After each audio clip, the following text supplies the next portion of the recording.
रहता है। और आज गोविंद भोजन पाकर प्रस्थान करते हैं और इधर विदुर काका भी अपने भक्ति में, अपने भजन में लग गए हैं। और इधर जब समय आता है गोविंद अपने धरा धाम को छोड़कर जाते हैं, तब जैसे ही विदुर काका को पता चलता है संपूर्ण लीला को समाप्त कर गोविंद चले गए हैं, बहुत रोते हैं उस दिन विदुर काका और स्वयं को संभाल नहीं पाते हैं। जाकर उद्धव जी महाराज से मिलते हैं और कहते हैं, एक है ज्ञानी भक्त, दूसरा है नीतिज्ञ भक्त, दोनों भक्त का मिलन हुआ और यही से आरंभ होता है विदुर और उद्धव संवाद। यहाँ आरंभ हो रहा है किनका किनका संवाद?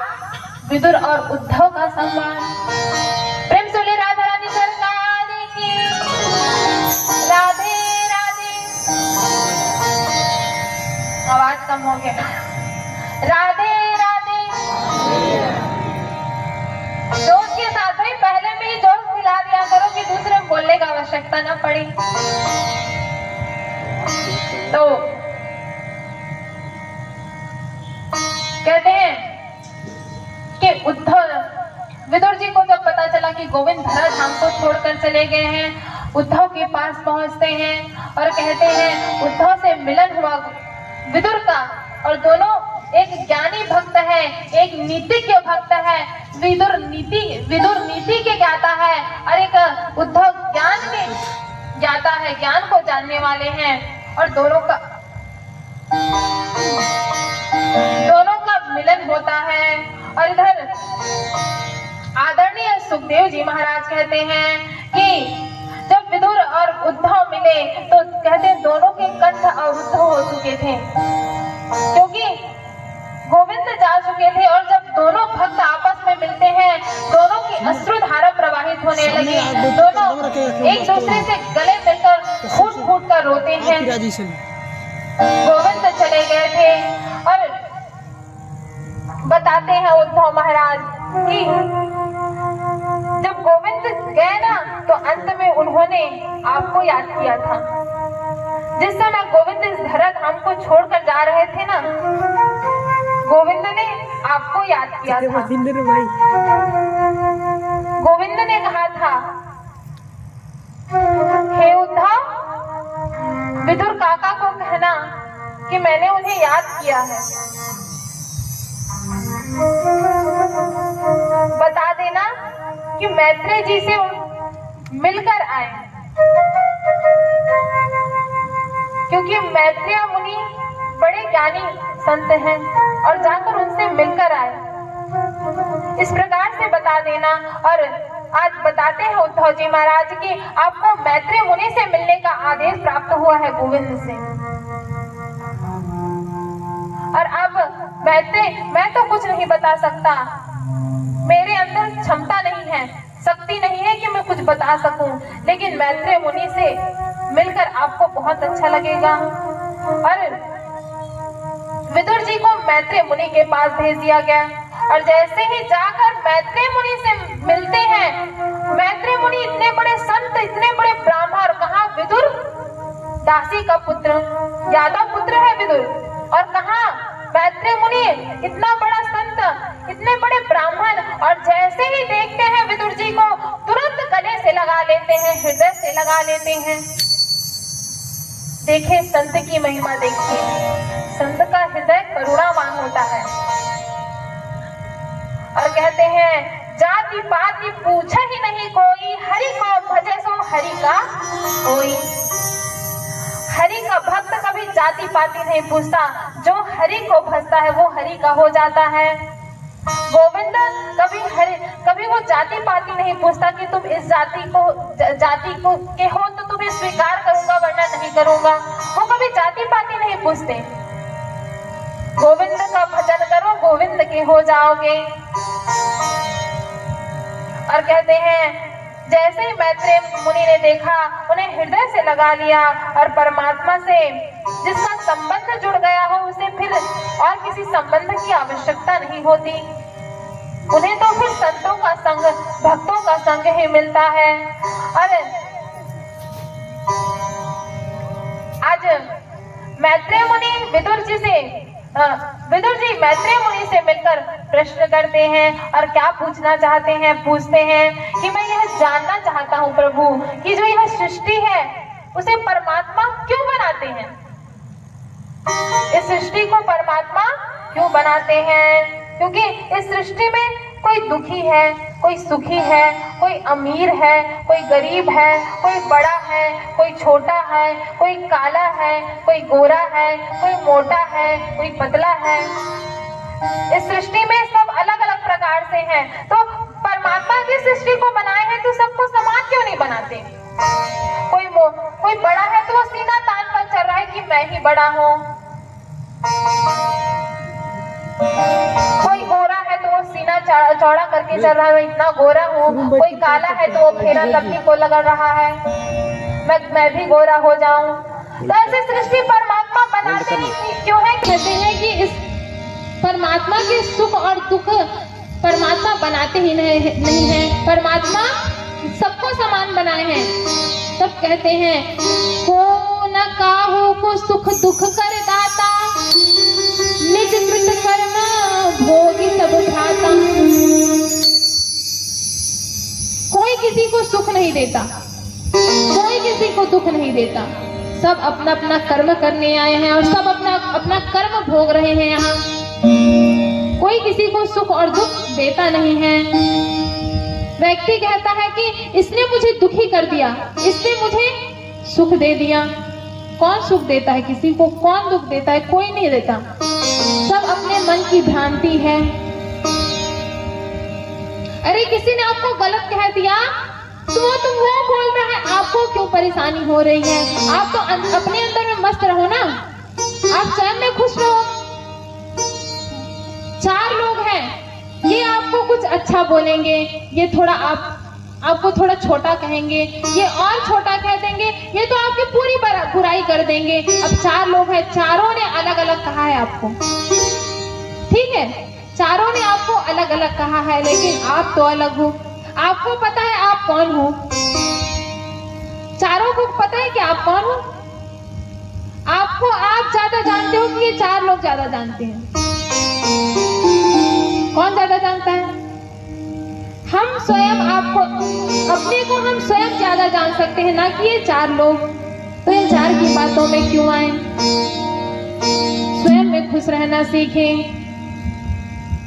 हम स्वयं को जितना जानते हैं चार लोग उतना नहीं जान सकते, इसलिए स्वयं में खुश रहना सीखें, स्वयं में आनंद रहें। कोई हमें सुख नहीं दे सकता, कोई दुख नहीं दे सकता, ये हमें हमारे अंतर मन की आत्मा हमें सुख और दुख देती है। तो कहते हैं ये सुख और दुख क्यों बनाया है परमात्मा ने? और इस प्रकार से तीसरी बात पूछते हैं कि व्यक्ति को बचाने के लिए परमात्मा अवतार लेते हैं। तो वेद के अनुसार तो हम कर्म कर रहे हैं और वेद आधार है कि हम सत्कर्म करें। वेद का आधार है कि हम सत्कर्म करें और आचरण कर रहे हैं, सत्कर्म कर रहे हैं। और परमात्मा कहते हैं कि जब जब धर्म की हानि होगी तब तब मैं अवतार ग्रहण करूंगा, मैं सृष्टि में अवतार लूंगा। तो फिर भगवान ने जो अवतार धारण किए हैं, अलग अलग अवतार लिए हैं, उसकी भी कथा मुझे सुनाइए कि क्यों, किस अवतार को परमात्मा ने किस लिए धारण किया है। मैत्रेय मुनि से आज विदुर जी प्रश्न कर रहे हैं कि किस अवतार को परमात्मा ने किस लिए लिया। आज मैत्रेय मुनि प्रश्न करते हैं। तब अवतारों में भगवान ने वराह रूप का अवतार धारण किया था। एक बार परमात्मा ने किसका रूप धारण किया? वराह अवतार। और कहते हैं भगवान ने सूकर का रूप धारण किया। इसका भी एक विचित्र कथा है, एक विचित्र कथा आती है। किसका रूप धारण किया था? सूकर का। अब कश्यप महाराज हैं, उनकी कितनी पत्नी थी? 13 पत्नियां। कितनी पत्नी? कश्यप महाराज की कितनी पत्नी थी? कितनी? क्या बताया मैंने? इधर से सुने इधर से निकाले। कश्यप महाराज की कितनी पत्नियां थी? 13 पत्नियां थी और सबसे बड़ी पत्नी का नाम था दिति। क्या नाम था? दिति। और कहते हैं एक दिन दीदी बैठी थी और सोचने लगी, मेरी सभी बहनें पुत्रवती हो गई है, सभी की पुत्री है, पुत्र है, लेकिन मेरी कोई संतान अब तक नहीं हुई है, मेरा कोई संतान अभी तक नहीं आया है। इस प्रकार से सोच रही थी और शाम का वक्त था। अपने पति कश्यप के पास जाती है संतान प्राप्ति के उद्देश्य से, कामासक्त भाव से। पति मना करता है, सायंकाल की अवस्था है, अभी नहीं। फिर भी कामासक्त भाव से संतान की प्राप्ति के उद्देश्य से दिति कश्यप के पास चली जाती है और दिति का गर्भ धारण हो जाता है। और फिर कश्यप महाराज समझाते हैं, सायंकाल में कुछ बातों का निषेध बताया गया है शास्त्रों में। सायंकाल में कुछ चीजें नहीं करनी चाहिए। काम की वासना सायंकाल में नहीं करनी चाहिए। सायंकाल में भोजन नहीं करना चाहिए, वो भी अपच हो जाता है।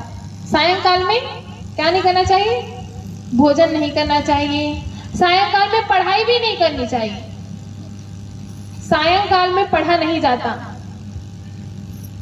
तो सायंकाल में करना क्या चाहिए? हरि का भजन। शाम का समय दिया जलाने का होता है ना, तो हम किस लिए दिया जलाते हैं? उस समय गोविंद को याद करने का समय होता है। सुबह का ब्रह्म मुहूर्त का समय और सायं का समय गोविंद को याद करने। वैसे तो दिन भर गोविंद को याद करना चाहिए, लेकिन शाम का समय खास करके भक्ति का समय होता है। शाम को कुछ कार्यों के लिए निषेध बताया गया है। और आज जब इस तरह से दिति ने गर्भ धारण किया, तब कश्यप मुनि कहते हैं कि तुमने इस तरह से गर्भ धारण किया है, इसलिए तुम्हारा पुत्र, 2 पुत्र होंगे और दोनों राक्षस होंगे। दोनों पुत्र तुम्हें राक्षस मिलेंगे। और जैसे ही सुना दिति घबरा गई। हे महाराज, आप क्या कहते हैं? मेरे 2 पुत्र, वो भी राक्षस? एक तो मैंने संतान की कामना की, वो भी राक्षस हो जाएंगे। तब कश्यप जी महाराज समझाते हैं कि तुम्हारे 2 पुत्र राक्षस तो होंगे, लेकिन जो तुम्हारा पोता होगा ना, वो प्रहलाद नाम का पोता होगा और वो बड़ा भक्तिमान होगा, वो बड़ा भक्तिमती होगा। इस प्रकार से समझाते हैं। और तुम्हारा पौत्र प्रहलाद बड़ा भक्ति में निपुण होगा, भगवान का भजन करेगा, भगवान की भक्ति करेगा और इधर शीलवान होगा, तेजस्वी होगा, यशस्वी होगा। इस प्रकार से समझाते हैं। और तुम कहते हैं कि जो तुम्हारे ये जो 2 पुत्र होंगे राक्षस, इनका दोनों का नाम होगा हिरण्याक्ष और हिरण्यकश्यपु। ये जो दोनों पुत्र होंगे वो हिरण्याक्ष होंगे और हिरण्यकश्यपु होंगे। और ये पहले ये भी संत थे, ये भी भक्त थे, लेकिन इन्होंने गलत कार्य कर दिया, इन्होंने अपराध कर दिया संतों का, इसलिए इन्हें हिरण्यकश्यप और हिरण्यकश्यपु बनना पड़ा, राक्षस बनना पड़ा। और कहते हैं आज वही बता रहे हैं कि उन्हें किस लिए राक्षस बनना पड़ा। ये पहले कौन थे? द्वारपाल थे। किनके? नारायण के। बैकुंठ में द्वारपाल बनकर खड़े रहते थे। किस नाम से? जय और विजय। ये 2 पार्षद थे। कौन? जय और विजय। ये दोनों पार्षद थे और नारायण की चौकीदारी किया करते थे। और ब्रह्मा के 4 पुत्र हैं, सनत, सनंदन, सनातन, सनत कुमार। ये कौन है? ब्रह्मा के 4 पुत्र। ये 4 मानस पुत्र कहे जाते हैं। मन से इनकी उत्पत्ति हुई है, इसलिए ब्रह्मा के 4 पुत्र मानस पुत्र हैं, सनत, सनंदन, सनातन, सनत कुमार। और ये सनत कुमार एक दिन गोविंद से मिलने, नारायण से मिलने बैकुंठ धाम की ओर जा रहे थे और द्वार में खड़े थे द्वारपाल। कौन कौन? जय और विजय। अब जैसे ही द्वार के पास पहुंचने ही वाले थे, जय और विजय से कहा कि हम नारायण से मिलने आए हैं। तब जय और विजय ने रोक दिया कि अभी नारायण शयन कर रहे हैं, नारायण लेटे हैं। इस प्रकार से संतों को रोक दिया, संतों का अपराध कर दिया। तब संतों ने कहा, अरे दुष्ट, हमें परमात्मा से मिलने से रोकता है, और परमात्मा से एक भक्त को मिलने से यदि कोई रोकता है तो वो राक्षस है, वो राक्षस के समान है जो परमात्मा से मिलने से रोकता है। तो ऐ दुष्ट, तू राक्षस की भांति हमें रोकता है परमात्मा से मिलने से, जा तू राक्षस हो जा। और इस प्रकार से उन्हें श्राप मिल जाता है कि तुम 3 जन्मों तक राक्षस बने रहोगे। और इस प्रकार से श्राप दे दिया, और जाओ तुम हिरण्याक्ष और हिरण्यकश्यपु के नाम से राक्षस बनोगे पहले जन्म में। और वही दिति के गर्भ में हिरण्याक्ष और हिरण्यकश्यपु के रूप में प्रवेश करते हैं, और यही जय विजय राक्षस बन चुके हैं। और कश्यप महाराज के पुत्र हुए हैं हिरण्याक्ष और हिरण्यकश्यपु। अरे कश्यप कौन है? कश्यप की व्याख्या मैं जरा स्पष्ट बता दूं। कश्यप यह कश्यपः, कश्यप ये वह कश्यपः कहते हैं। जो पश्यक है वह कश्यप है, सद्गुण को हम कश्यप कहते हैं। किसी के अंदर यदि सद्गुण का भंडार है तो उसे कश्यप कहते हैं। और कश्यप की 2 पत्नियां हैं, दिति और आदिति। दिति किसे कहते हैं? बुराई को, और आदिति कहते हैं अच्छाई को। जो बुराई की ओर अग्रसर होवे उसे कहते हैं दिति, और जो अच्छाई की ओर जावे उसे कहते हैं आदिति। अब दिति किसकी माता है? राक्षस की माता है, दानव की माता है दिति, और देवताओं की माता कौन है? आदिति। अब इस प्रकार से कहते हैं, जिनके अंदर अभिमान हो उसे दिति कहते हैं। और अभिमान किनके अंदर होता है? दानव के अंदर। राक्षसों के अंदर अभिमान होता है ना, मैं ये हूँ, मैं वो हूँ। राक्षसों के अंदर ही हो सकता है अभिमान। देवता कभी अभिमान नहीं कर सकते हैं। और कहते हैं जहाँ अभेद बुद्धि हो वही आदिति होती है, और आदिति जहाँ हो वही देवताओं का प्राकट्य होता है। और इस प्रकार से आगे कथा आती है कि जो हिरण्याक्ष हुआ वो बड़ा भयंकर शक्तिशाली तो था ही, लेकिन बड़ा दुष्ट था, पापी था, और पृथ्वी को नीचे धरातल की ओर ले गया था, और कोई रोक नहीं पा रहा था। इधर से कहते हैं ब्रह्मा जी भी बड़े परेशान, सभी देवतागण बड़े परेशान, सभी बड़े परेशान हैं, और कहने लगे कि किस प्रकार से पृथ्वी को बाहर निकाला जाए धरातल से। सोच रहे हैं, सब विचार कर रहे हैं, और विचार करते करते ब्रह्मा को आती है छींक, और जैसे ही छींक आती है वहां से वराह भगवान का प्राकट्य होता है। वराह भगवान की जय। जैसे ही छींक आया वराह भगवान प्रकट हो गए। और वराह भगवान कैसे है? लंबे लंबे दांत, जो सूकर का रूप होता है। सूकर देखे? सूकर आजकल तो गांव में दिखता नहीं, लेकिन पहले बहुत दिखता था। जब हम छोटे छोटे थे ना तो हमारे घर के पास घूमता रहता था सूरा। नहीं हो रही है, रुक रुक, युद्ध करना है मुझे तुझसे, रुक रुक रुक। और आज नारद जी को हिरण्याक्ष रोकने लगे कि मुझे युद्ध करना है तुमसे। तब नारद जी कहते हैं, मैं भक्त आदमी, मैं भक्ति करने वाला इंसान, मैं भक्ति की राह पर चलने वाला हूँ, मुझे ये युद्ध वगैरह कहाँ आता है, मैं युद्ध कहाँ कर सकता हूँ। इस प्रकार से कहने लगे, मैं तो नित्य निरंतर जाप करता हूँ। क्या जाप करता हूँ? श्री कृष्ण गोविंद हरे मुरारी, हे नाथ नारायण वासुदेवा।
युद्ध करूंगा। तो कहते हैं मैं तो युद्ध नहीं कर सकता, लेकिन हाँ तुम्हारे बाजुओं में खुजली हो रही है ना, इस खुजली को मिटाने के लिए तुम्हारे साथ युद्ध करने के लिए है, उसे जरूर भेजूंगा। अरे जाओ, अभी अभी तुमने जो पृथ्वी को धरातल में, जो पृथ्वी अभी धरातल में है, उसे उठाने के लिए भगवान ने वराह रूप अवतार लिया है, उस नारायण ने वराह रूप का अवतार लिया है। वो अपनी दंष्टाओं से पृथ्वी को उठाकर ले जा रहा है। जाओ तुम देखो, उन्हीं के साथ युद्ध करना, तुम्हारे बाजुओं की खुजली वही मिटाएंगे और खुजली भी मिटाएंगे। और मन में कहने लगे नारद जी, खुजली भी मिटाएंगे और खुजली भी नहीं होगी आज के बाद। इस प्रकार से कहते हैं नारद जी, और वहां से चले गए। और इधर वराह भगवान माँ पृथ्वी को लेकर जैसे ही ऊपर आ रहे थे, हिरण्याक्ष पहुंच गया और कहने लगा, ये मेरी पृथ्वी है, तुम कहाँ उठा कर ले जा रहे हो? तब भगवान कहते हैं, ये किसी की पृथ्वी नहीं है, कैसे तुम्हारी हो सकती है? ये जल में चली गई थी, इसे मैं उठा कर ले जा रहा हूँ। और इस प्रकार से कहते हुए गोविंद उस पृथ्वी को वही रखते हैं और कहते हैं, तुम्हें युद्ध करने का बहुत शौक है ना, आओ मुझसे युद्ध करो। और दोनों की इतनी घमासान, क्योंकि हिरण्याक्ष भी छोटा मोटा नहीं था, बहुत ताकत था उसमें भी। और आज दोनों के बीच में बड़ा घमासान युद्ध मचता है, बड़ा भयंकर युद्ध मचता है दोनों के बीच।